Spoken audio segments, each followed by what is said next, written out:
இன்று பங்குனி மாத தேய்பிறை அஷ்டமியாகும். இன்றைக்கு சனிக்கிழமை வந்திருக்கிறதுனால இது ரொம்ப விசேஷமானதாக கருதப்படுகிறது.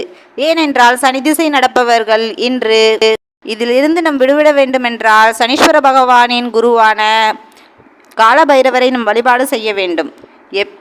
எப்பேற்பட்ட பிரச்சனையாக இருந்தாலும் நம் பைரவரை இன்று வணங்கி வந்தோமானால் அதிலிருந்து நம்மளை விடுவித்து நம்மை காத்தருள்வார் நம் காலபைரவர்.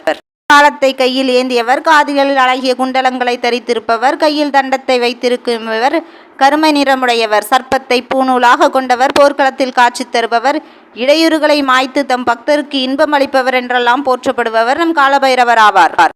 இன்றைக்கு பைரவர் சன்னதிக்கு போய் நம்ம அவருக்கு விளக்கு போட்டு அவரை வணங்கி செவ்வரளி மாலை சாத்தி வணங்கி வந்தோமானால் நம் வாழ்வில் வரக்கூடிய இன்னல்கள் யாவும் நீங்கும். மந்தத்தன்மை உடைய மாணவ மாணவிகள் நல்ல பிரில்லியண்ட் ஆவாங்க.